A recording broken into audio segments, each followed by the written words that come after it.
Vamos lá, meus irmãos, vamos lá. Continuando aqui, nosso 5º dia de aula de História dos Avivamentos. Último bloco. Lembrando que as nossas aulas são gravadas, estamos estudando aqui os movimentos dissidentes da Idade Média. Então, acabamos de ver aqui agora os valdenses e as suas doutrinas, e agora vamos entrar em John Wycliffe.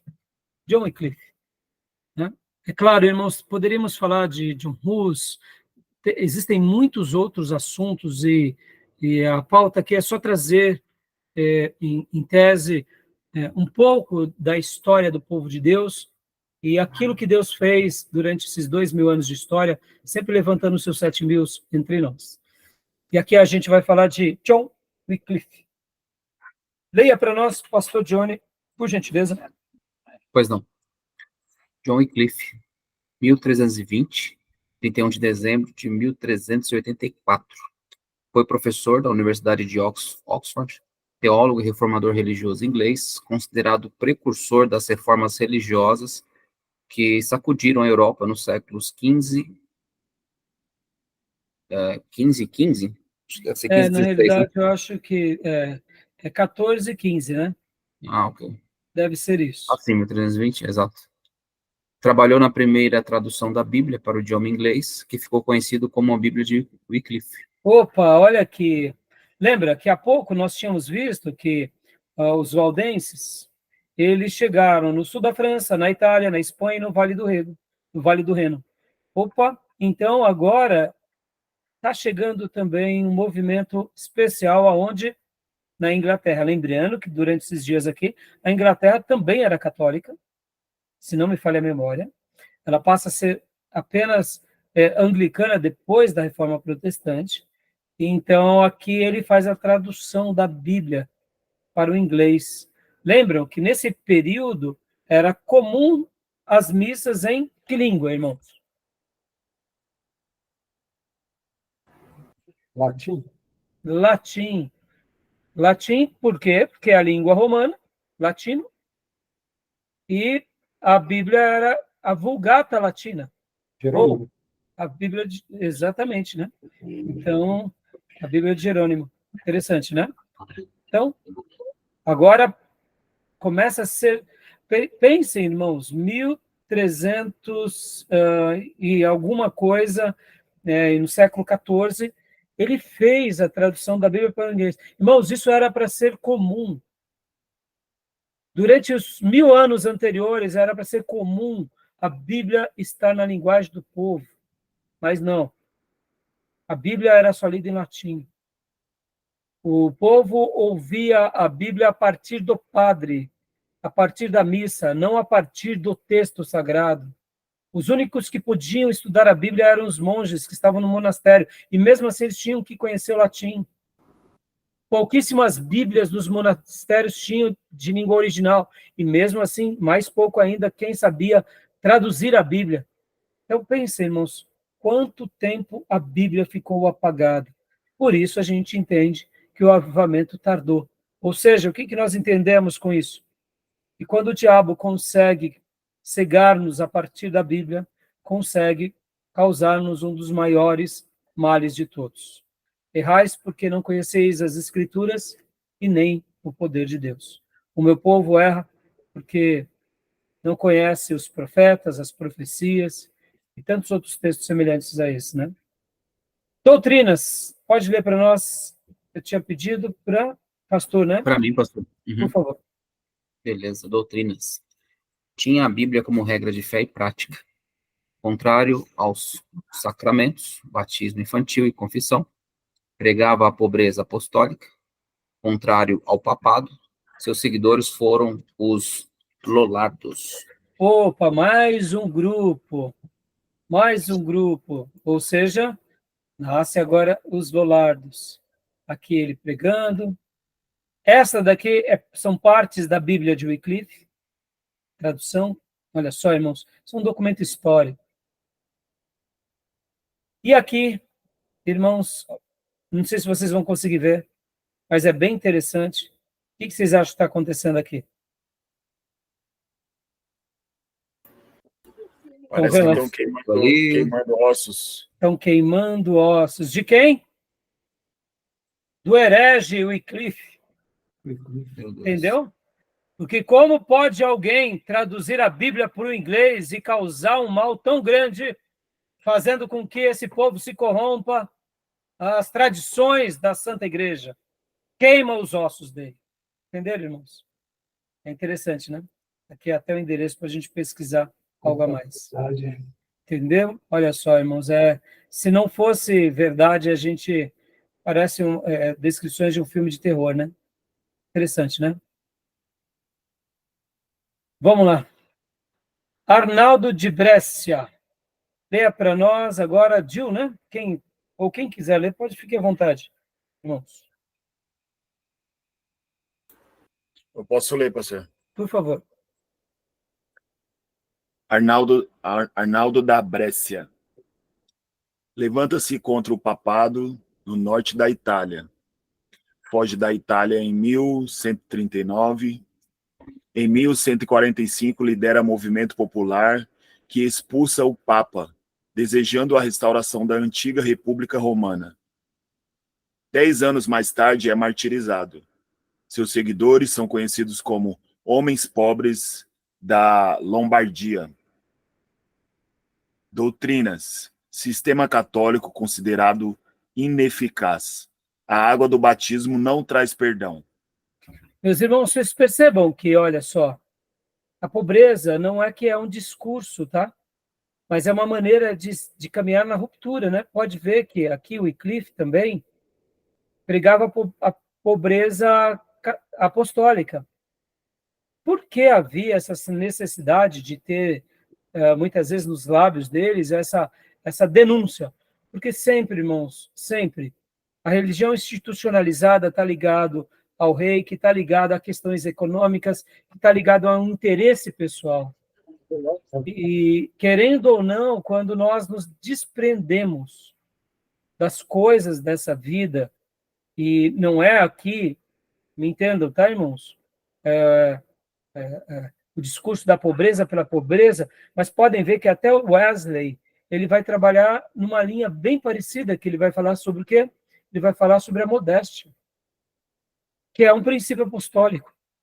Então, seus seguidores eram conhecidos como os homens pobres da Lombardia.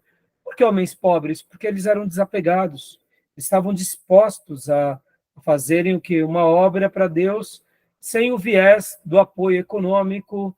Eu sei que a gente tem que ter um equilíbrio sobre tudo isso, mas percebam que Jesus já mencionou que o maior inimigo dele próprio não era o Império Romano, não era a tradição rabínica, o maior inimigo de Jesus não era o diabo, o maior inimigo de Jesus era Mamon. Ele deixa claro, nós não podemos seguir a dois senhores, ou amaremos um, ou odiaremos outros, ou vice-versa. Nós não podemos seguir a Deus e as riquezas. Em tese, Jesus está ali revelando que o maior opositor dele próprio nas Escrituras são as riquezas. Interessante, né, irmãos? Para lembrar também que, nesse contexto, a igreja estatal ela tinha um monopólio de tudo, inclusive das terras. Muito obrigado. Eles tinham a indulgência. Até hoje nós temos Universidade de Mogi das Cruzes. De quem? São dos papas. A Santa Marcelina, das freiras. Então, as terras estavam todas na mão da igreja. Tinha monopólio de tudo. Obrigado. Bem lembrado, Júnior. Então, quando você fazia essa ruptura com a igreja, você estava dizendo o seguinte: eu vou viver desprendido à mercê de Deus. Irmãos, esses homens eram homens de fé. Eram das escolas dos profetas da Nova Aliança. Eles acabam sendo esses dissidentes que nos remetem à ideia do quê? Desses grupos. Vocês vão se lembrar que na história do catolicismo nós vamos ter São Francisco de Assis e nós teremos também os carmelitas. Já ouviram falar dos carmelitas, irmãos? Sim. Quem são os carmelitas? Você sabe quem são os carmelitas? Os carmelitas, eles são um grupo também da Igreja Católica que eles se baseiam a sua vida praticamente como nas escolas dos profetas, no Monte Carmelo. toda a fundamentação dele é seguir a escola dos profetas. É claro que ali eles vão se unir ao catolicismo, mas pode ver que dentro do catolicismo nós temos esses grupos mais radicais, que inclusive muitas vezes vão contra a própria religião católica, em vários momentos, e outros não. E dois deles são, de fato, né, a gente vê que os carmelitas e os franciscanos, né? Mesmo que tenhamos assim várias vertentes, etc. e tal, mas a base de São Francisco de Assis foi o quê? Uma ruptura contra aquela instituição poderosa, rica e que se esquecia das pessoas, né? Ou seja, com ele começa esse culto também da miserabilidade na Igreja Católica, porque o pai dele era muito rico e ele renunciou a toda a riqueza. Sim, sim. E aí, onde entra dentro do catolicismo o voto de pobreza. Sim. Né? E aí é feito, inclusive, sobre quem? Sobre os que são sacerdotes. Porque logo eu me dedico à causa de Deus, por amor a Deus, e tudo que eu tenho passa a ser da igreja. Já que eu faço o voto de celibato, eu não terei herdeiro, aquilo que eu deixo para essa vida passa a ser da igreja. Então, percebam que todo um sistema foi criado, né? Mas, assim, se a gente pudesse dizer que o voto de pobreza, ainda na sua essência, ele acaba sendo uma maneira de ter uma ruptura contra o sistema católico, né? E São Francisco de Assis vai ser um exemplo disso, assim como Madre Teresa de Calcutá é outro exemplo. Interessante, né, irmãos? É interessante. Por isso que conhecer a história é muito importante, né? Continuando aqui. Pode ler outro irmão para nós, ou irmã, por gentileza?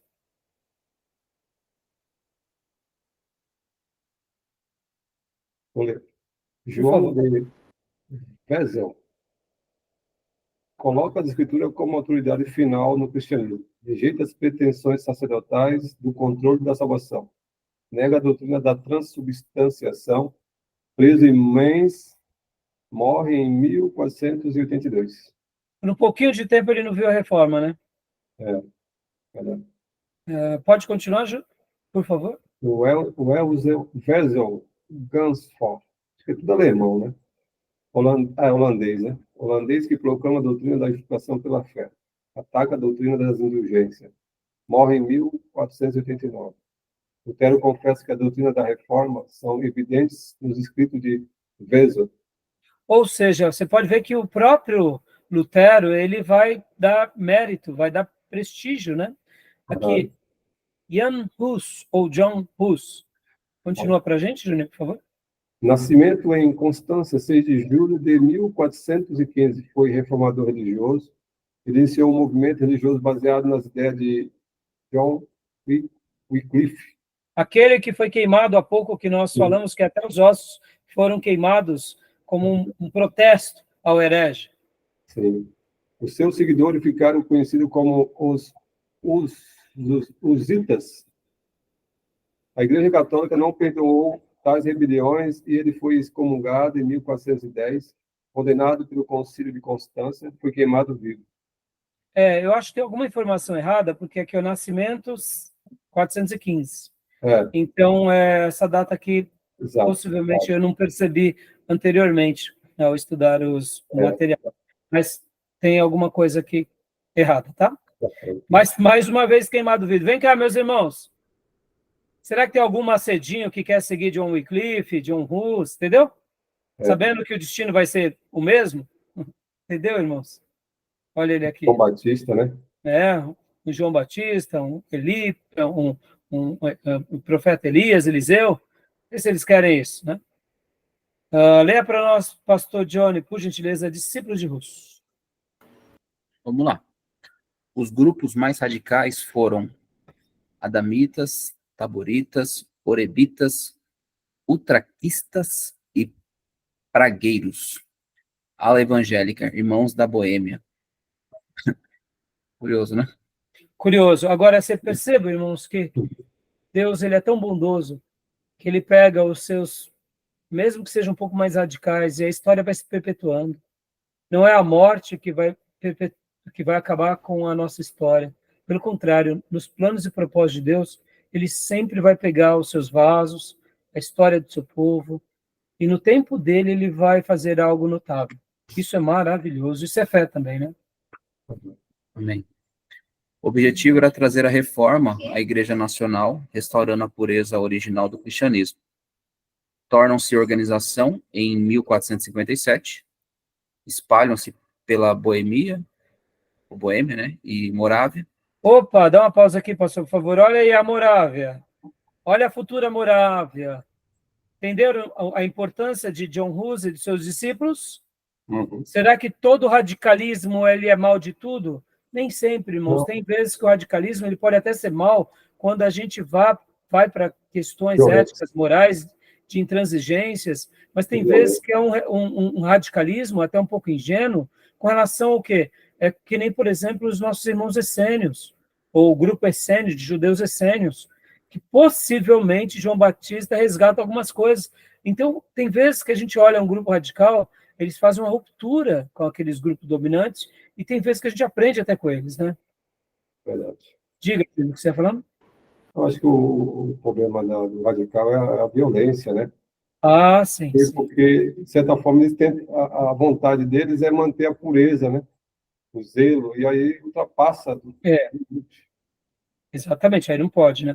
Por isso que eu disse, de tudo, tem vezes que, assim como temos assim o liberalismo exagerado, a frouxidão, temos os grupos radicais, mas quando, dependendo do contexto, a gente até entende um pouco melhor. Continuando para nós, pastor, por favor. Pois não. Precursores da Reforma Protestante.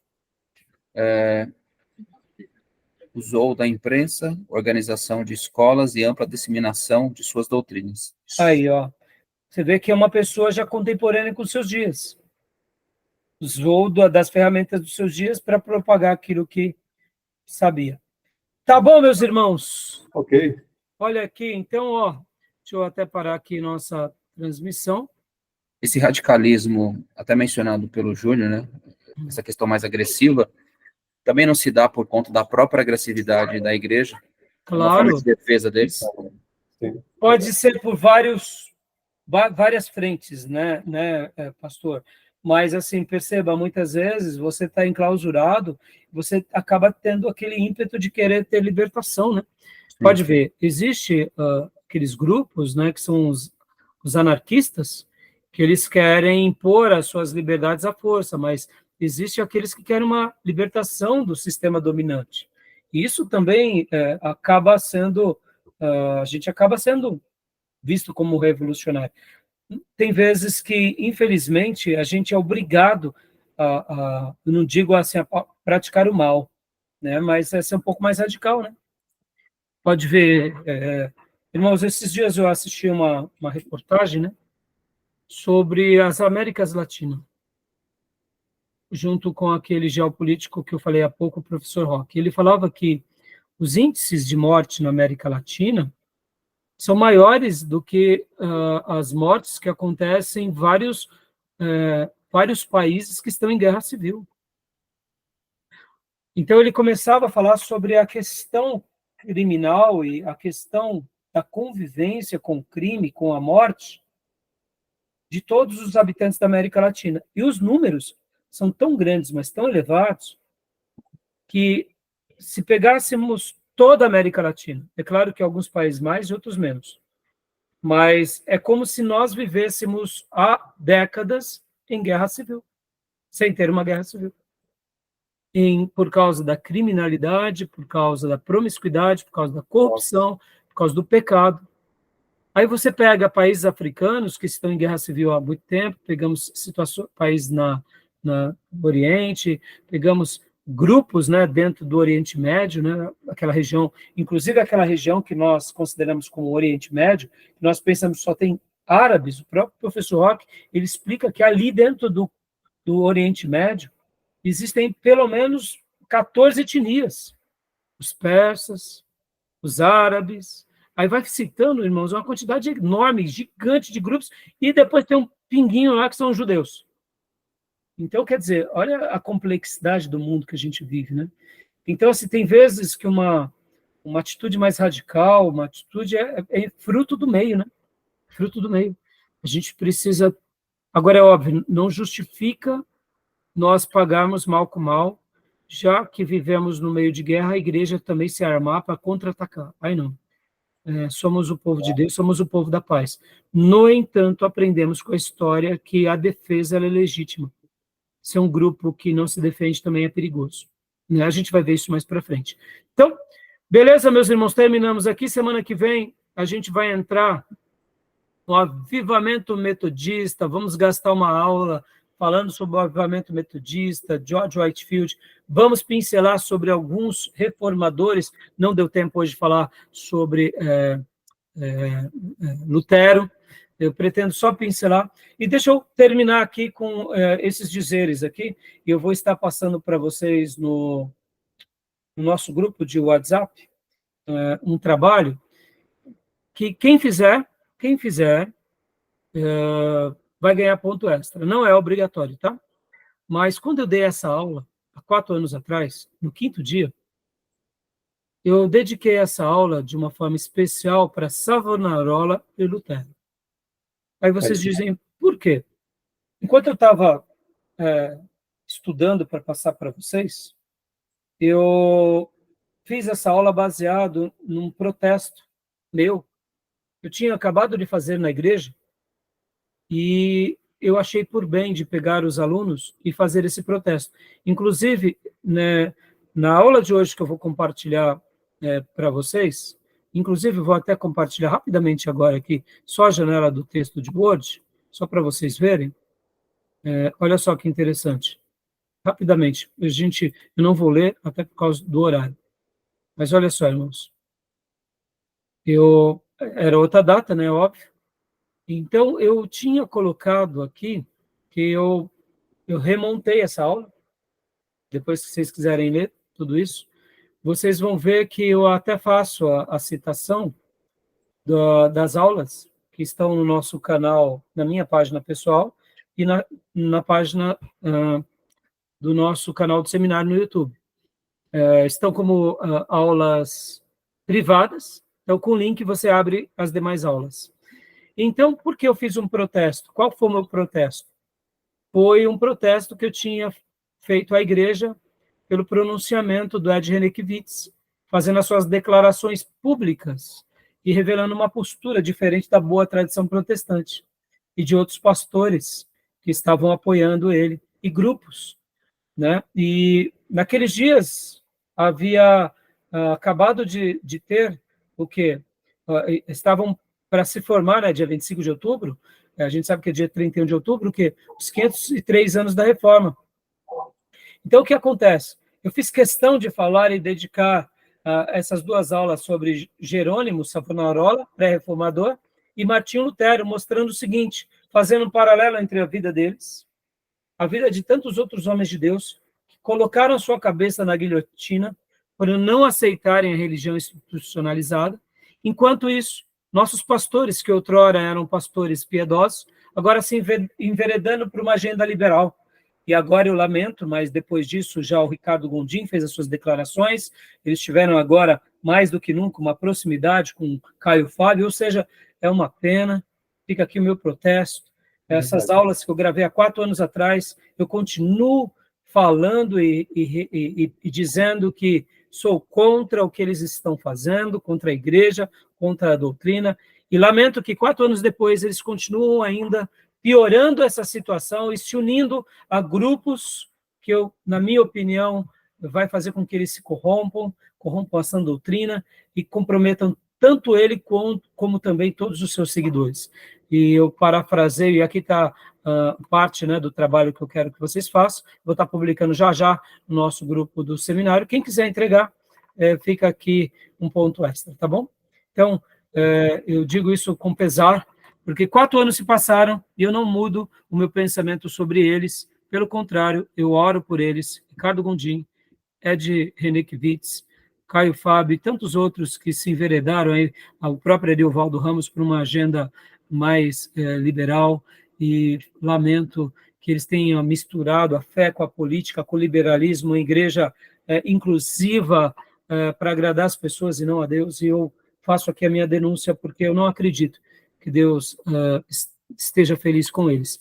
Eu quero acreditar que nós temos modelos enormes na história e a gente pode voltar a viver aquilo que Deus sempre desejou para nós e se unirmos a homens piedosos que pregam somente as Escrituras, como foi John Wycliffe, John Hus e tantos outros, como a gente aprendeu aqui, os valdenses. Tá bom, meus irmãos? Sim. Beleza? Fechado? Fechado. Então tá bom, vou Combinado. compartilhar no grupo e a gente assim encerra a nossa aula de hoje. Sim. Tá bom? Alguma pergunta, alguma dúvida? Algum questionamento? Tranquilo. Tranquilo? E semana que vem vai ficar só melhor, porque a gente vai agora falar de Wesley, de George Whitefield, vamos falar de Jonathan Edwards, e aí, meus irmãos, a gente vai gastar umas 2, 3 aulas, né? E vai ser muito bom, porque graças a Deus pela reforma, graças a Deus pelos pré-reformadores, graças a Deus pelos grupos dissidentes, que em meio a tudo tentaram fazer o seu melhor, como os anabatistas, que também foi outro grupo dissidente, que também teve as suas heresias, mas, irmãos, em virtude desse contexto, como não ter? Como não ir para caminhos errados, sendo que hoje nós somos tão esclarecidos? Olha o que eu acabo de falar, desses pastores que outrora eram referências. Eu lembro até hoje, quando o Caio Fábio veio e fez o seu pronunciamento de que tinha pecado. Irmãos, eu lembro que eu chorei tanto de tristeza, porque ele era uma voz no Brasil, um profeta no Brasil. E, de repente, ao invés de ele entrar no eixo e voltar, não, ele se emancipou. E depois o próprio Ed René e o Ricardo Gondim, eles caminhavam na contramão do Caio Fábio e, de repente, se unem. E aí, pelo amor de Deus, parece um filme de horror isso. Se alguém me dissesse que depois de 30 anos do meu evangelho eu estaria falando isso, eu falaria, não, mentira, não é possível. Homens de Deus da envergadura que foi o Caio Fábio, o Ed René Kivitz, o Ricardo Gondim, não, nunca eles vão fazer isso. O Ariovaldo Ramos, não, nunca vou fazer isso. É por isso que a Bíblia fala que nós devemos olhar apenas para Deus. O cair é do homem e o levantar é de Deus. Lamento, fico triste e oro por eles. Oro mesmo, irmãos, de coração. Para que, quem sabe, eles voltem, né, para a sã doutrina. Mas tudo indica que, infelizmente, o tempo vai passando e eles continuam amargos, revoltados e somente se distanciando do Evangelho e se unindo sempre a ideologias, a grupos de esquerda. É uma pena, não sabem nem conviver mais com os outros grupos. Eu fico assim, pedindo, Senhor, tenha misericórdia deles, tenha misericórdia de nós, e que Deus nos ajude. Tá bom, meus irmãos? Beleza? Gostaram da aula de hoje? Boa, muito bom. Boa, né? Muito boa. Muito boa para a gente entender um pouco melhor. Caio Fábio está parecendo um hippie dos anos 60, né? Se alguém dissesse que isso ia acontecer, eu ia falar, nunca, mentira. Por isso que maldito é aquele que, né, confia no homem, deposita sua fé no homem. A gente tem que depositar nossa fé e nossa esperança somente no Senhor, né? Tá bom, meus irmãos? Amém. Tá jóia. Amém. Enganoso é o coração do homem e corrupto os seus desígnios, diz o profeta. Até mais, gente. Deus abençoe, meus irmãos. Uma noite abençoada. E até quinta. Amém. Um abraço, gente. Bom descanso. Boa noite. Até quinta. Deus abençoe.